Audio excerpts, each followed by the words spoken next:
We shall commence this module by studying importance of structure in strategy implementation. Organizational structure is core variable for the implementation of strategy. Without appropriate structure, strategy does not work properly, and if strategy does not work in desired way, then organization will gradually lead towards its doom. An incompatible structure can become liability for an organization instead of asset.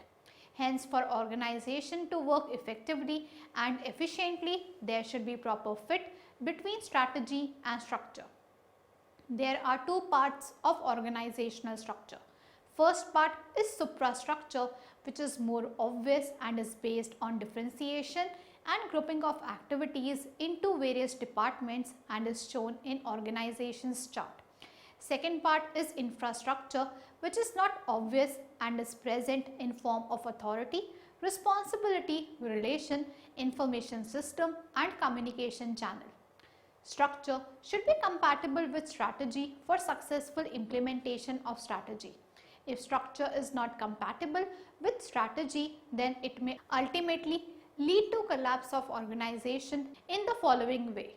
Hence, it is very important to strike a match between structure and strategy in order to prevent downfall of the organization. After studying this module, you shall be able to know about the importance of structure in strategy implementation, understand the interrelationship of structure and strategy, know how structure evolves in different stages of organization development. Let us now discuss about interrelationship between strategy and structure. Incompatibility between strategy and structure is a serious issue and it should be resolved as soon as possible. There are three approaches to solve this compatibility issue and these are as follows. First, changes can be made in structure to make it compatible with strategy. Second, changes can be made in strategy to make it compatible with structure. Third, strategy and structure can be modified simultaneously to make both of them compatible with each other. These approaches are discussed hereunder. First, structure follows strategy. Alfred D. Chandler in his book Strategy and Structure, published in year 1962, recommended that structure follows strategy. That is, any change in strategy is followed by appropriate changes in structure. Chandler's recommendation was based on his research. This recommendation is in tandem with forward link of strategy implementation. Chandler observed that as organizations expand and diversify, the traditional organization structure become redundant. Instead of supporting organization strategy, it rather creates hindrances in successful implementation of strategy. As a consequence, organization effectiveness and efficiencies reduce, which led to downfall of the organization. To overcome such situation, organization must evolve their structure to make it compatible with present strategy. Diagrammatically, this can be shown as follows. As per this diagram, there is old structure which is compatible with the old strategy. However, due to change in environment and circumstances, old strategy is given up and new strategy is made. With a change in strategy, old structure become incompatible with new strategy and there is need to bring desired changes in structure to make it compatible with new strategy. Desired changes are made in structure and as a consequence, old structure is replaced by new structure. This new structure is compatible with new strategy and thus once again reinstating the effectiveness and efficiency of the organization. Second, strategy follows structure. This approach is placed just opposite to approach. This approach advocates that strategy shall be formulated in way that is compatible with present structure of the organization. Thus, in this approach, it is structure which determine the type of strategy to be adopted by the organization. This approach emphasized that structure is not dependent variable and it can influence the process of strategy formulation through perception and strategic choices. This approach is based on backward link of strategy implementation and diagrammatically shown as follows. In a diagram, it is shown first there was an old strategy which is in place with given structure. However, due to change in environment and circumstances over time, old strategy become redundant and new strategy is required to be formulated. While formulating new strategy, problems that had occurred during interaction of old strategy with existing structure are recognized, and these problems together with environment and circumstances changes become basis for strategic choice. New strategy is formulated with the help of strategic choice and is formulated in manner so as to be compatible with existing structure and address environment and circumstance changes in an appropriate way. Next is strategy and structure are intervened and be addressed simultaneously. This approach is based on McKinsey 7S framework. McKinsey 7S framework is not a model of strategy formulation and implementation, but it is a tool for increasing organization effectiveness. This is multivariate model and it identifies 7 variables which needs to be addressed simultaneously for bringing in any desired change in organization or improving organization effectiveness.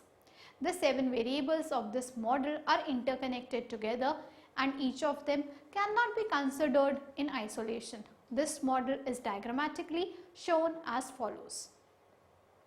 This model emphasizes that organization effectiveness does not depend merely upon strategy but on entire networks of 7 factors. These 7 factors are interconnected among themselves and work in an integrated and comprehensive manner to achieve organizational goals. These 7 elements are classified into 2 categories, that is hard elements and soft elements. The division is as follows. Hard elements consist of strategy, structure and system. Soft elements on the other hand consist of shared values, skills, staff and style. Hard elements are tangible and thus easily identifiable. As they are easily identifiable, it can be changed systematically. However, conversely, soft elements are intangible and thus not easily identifiable. As they are not easily identifiable, changing these elements pose problem to organization. As organization effectiveness is outcome of the complex and interconnected network of these 7 factors, any desired change can only be implemented if all these 7 factors are addressed altogether. Although shared values assumed central place and is of utmost important and other factors are also important, these 7 factors are discussed as follows. First, shared values. It is of primary importance and assumed central importance in the interconnected network of 7 factors. Shared values are core values of the organization which is agreed and adopted by top level management and is embraced by lower level management and other employees of the organization. These values are even important than organizational formal objective, and in long run organization shared values become one of its distinctiveness. Organization culture is built upon shared values and these values should never be compromised to achieve short-term goals. These values serve as significant motivational force in the organization. Second, strategy. Strategy are strategic plans framed by organization to nurture and maintain distinctive competitiveness over the competitor so as to gain competitive advantage in the market, thereby achieving its objective effectively and efficiently. Third, structure. Structure refers to systematic and formal organization of activities in an organization. Fourth, system. It refers to rules, regulations and procedures both in formal and informal way through which activities are performed in an organization, and it complement structure. Without system, structure cannot subsist. For this reason, structure is referred as suprastructure and system is referred as infrastructure. Fifth, skills. It refers to distinctive competencies developed within an organization. These distinctive competencies help in achieving competitive advantage for an organization in the market. Sixth, staff.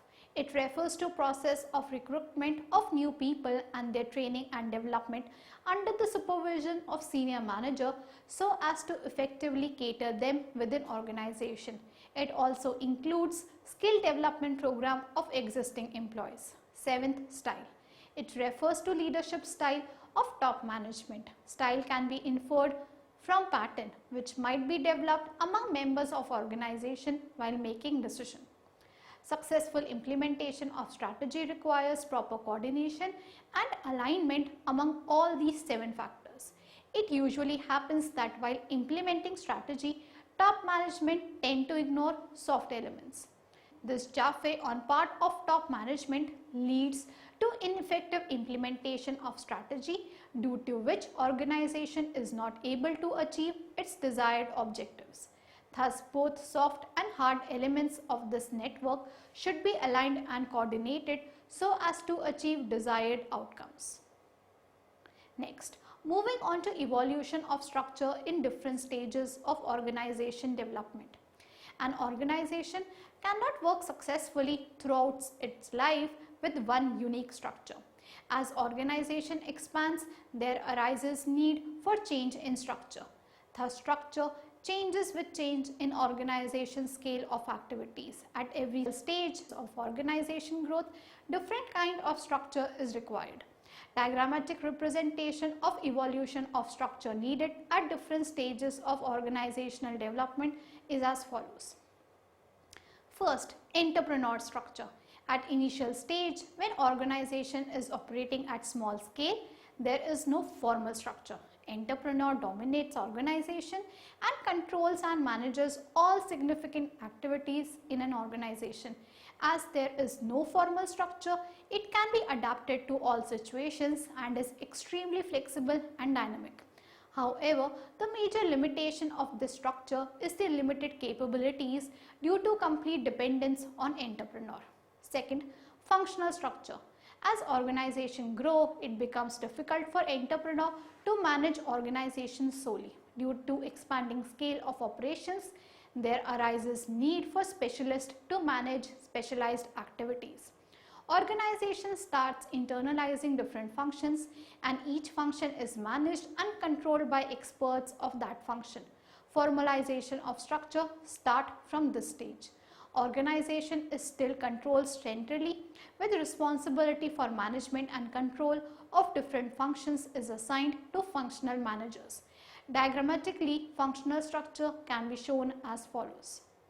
Third, divisional structure. When organization expands its business into multi-products, then it becomes extremely difficult for organization to manage organization with functional structure. Divisional structure is appropriate for multi-product organization. Divisional structure shares similarities with functional structure, but with a difference that now business is primarily divided into different products divisions and each product division is managed through functional based structure. Divisionally structured organization is also centralized organization with the responsibility of product division assigned to product division managers.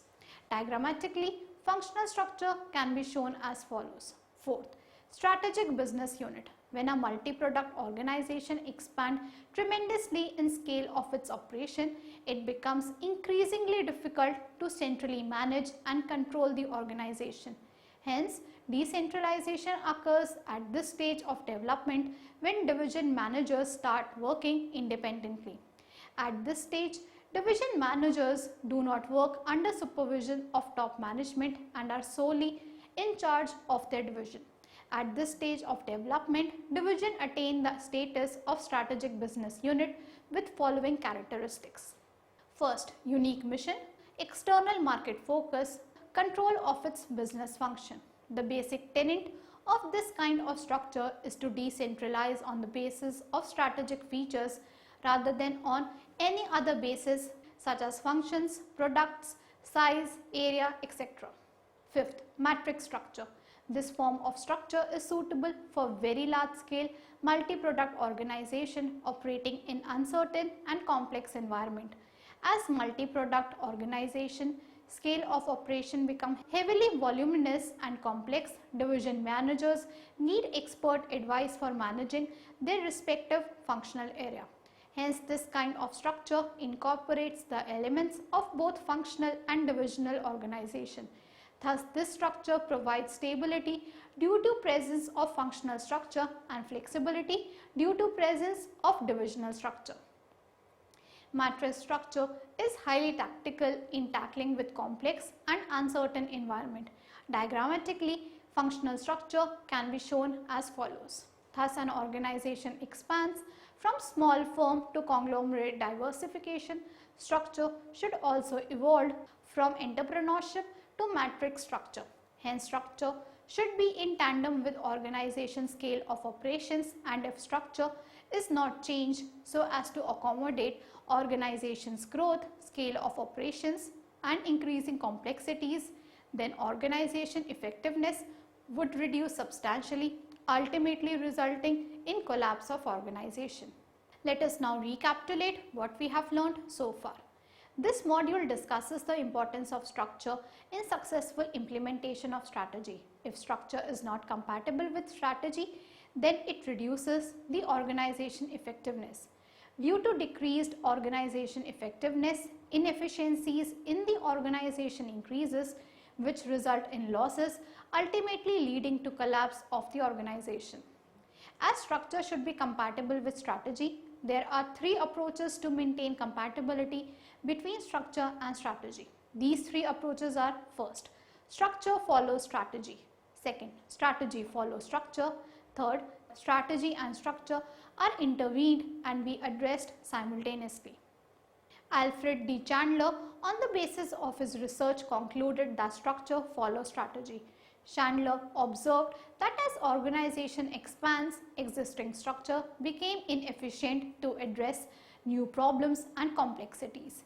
Hence, existing structure must be changed so as to cope up with new situation and challenges. On the other extreme, there is another approach which suggests that strategy follows structure. This approach suggests that an organization should learn from its past experience of implementation of strategy and change strategy so as to suitably address the present challenges and opportunities and be compatible with existing structure. The last approach suggests that organization effectiveness depends upon the interconnected network of 7 factors, that is strategy, structure, system, shared values, skills, staff and style, and is based on McKinsey's 7S framework. As per this approach, all these factors are interconnected and organization effectiveness is outcome of coordinated interconnection of all these factors. Thus, all these factors should be simultaneously addressed to increase organization effectiveness. Lastly, evolution of organization structure is discussed during organization development. As organization expands from small firm to conglomerate diversification, structure also evolved from entrepreneurship to matrix organization. Organization structure evolved as follows. First, entrepreneur structure. There is no formal structure. An entrepreneur dominates all activities of an organization. Second, functional structure. In this structure, organization is primarily divided on the basis of various specialized functions. Functional manager heads each function. However, all functional managers are under general supervision of top management. Third, divisional structure. In this structure, organization is primarily divided on the basis of various products division. Each division is headed by division manager and is further subdivided on the basis of functions. In this structure also, all divisional managers work under general supervision of top management. Fourth, strategic business unit. This is also based on divisional structure, but with the difference that division managers become autonomous and not work under the supervision of top management. Each division has its own set of mission and objectives, and they formulate their own plans and strategies to accomplish their mission and objectives. Fifth, matrix structure. The structure is suitable for largely diversified conglomerates operating in highly uncertain environment. This structure shares the features of both functional and divisional structure, and employees work under the supervision of both divisional and functional manager. Thank you.